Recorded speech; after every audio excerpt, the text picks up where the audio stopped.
Mathematicians, I'm here to help you get ready for your test tomorrow.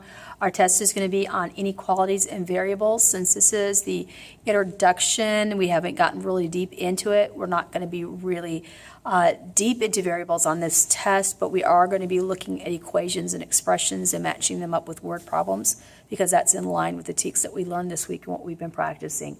The first three questions are all pretty easy questions.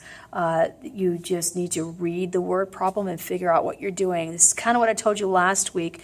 You should look at this and think, how would I solve this word problem? You might even want to go ahead and solve it. We don't really care what the answer is. We're not really looking for the answer. What we're looking for is to find out what equation is going to go with that kind of question.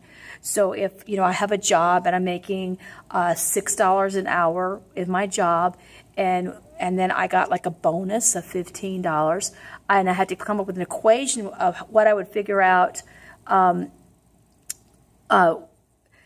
would express that I made $300. Well, obviously, if my bonus was 15 and I made $6 an hour, that I would have 300 minus 15, and then I would have to figure out how many hours I made, right? So you kind of think backwards sometimes, because really what I'm doing then is I'm taking 6 times the hours that I worked, and I'm adding in that bonus, and that's going to come up with my whole number, right? You can have a question that's almost like that, except it's talking about babysitting. It's got different numbers in it. But what I'm telling you is think about your word problem. Come up with your equation that makes sense. Read your equation with your word problem and see if it's making sense. Am I adding when I should be subtracting? Am I multiplying when I should be dividing? Those are the kind of mistakes that were made on last week's test. So like I said, you have 3 different ones that are strictly reading word problems, figuring out what equation is going to go along with them. The next one is a little bit harder because it's looking at inequalities. So now we're not only looking at equations and word problems, but we're coming up with an inequality that goes with the word problem.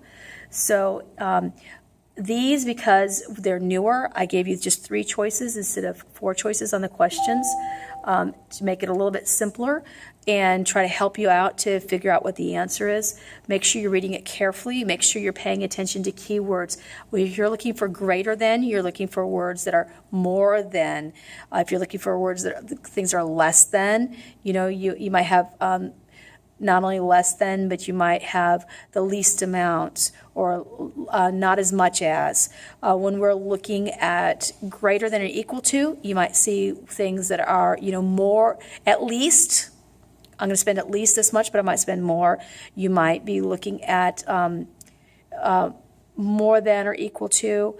When you're looking at less than or equal to, you might see things like at the most, or spending a minimum amount. Spending a maximum amount. A minimum amount would be your greater than.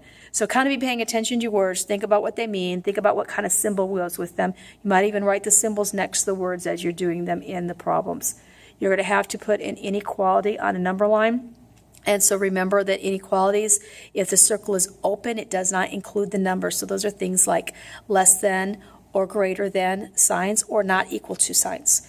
If you have a closed circle, that's going to be things like greater than or equal to, less than or equal to, or just plain equal to are going to have closed dots.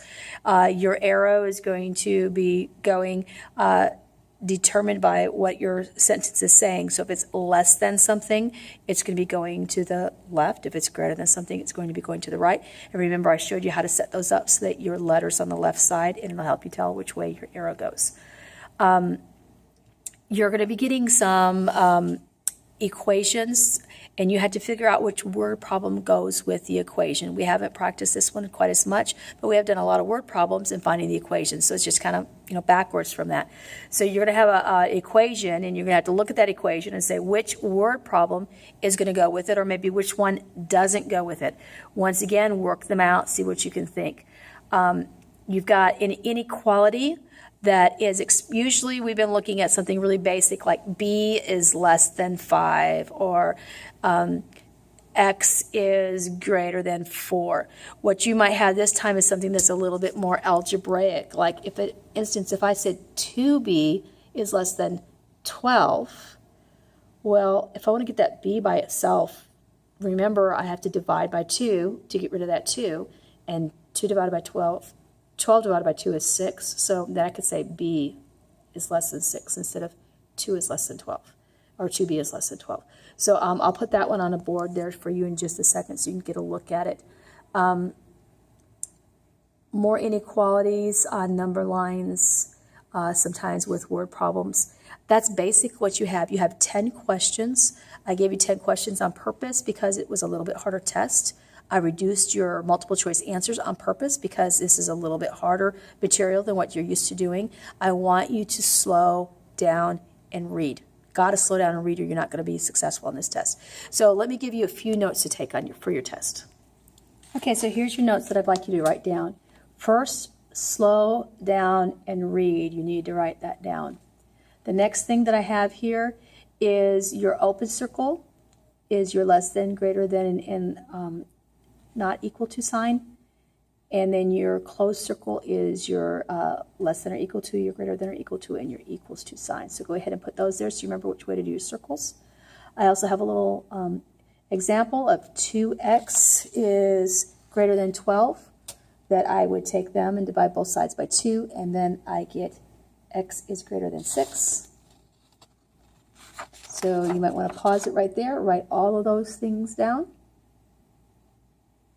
Okay, and then the next part here, it's got a few examples. We have at most. When you see an at most, that's going to be like a less than or equal to. Minimum, spending a minimum amount would be a greater than or equal to, and a maximum amount would be less than or equal to. So if you'll write those things down, I think all those things would give you really, really big hints on your questions on your test. Go ahead and write them down. Make sure when you take your test, write them down on the inside of your test. It'll help you a lot to do better. Slow down, take your time, don't rush it. I think you'll be fine. Have a good test.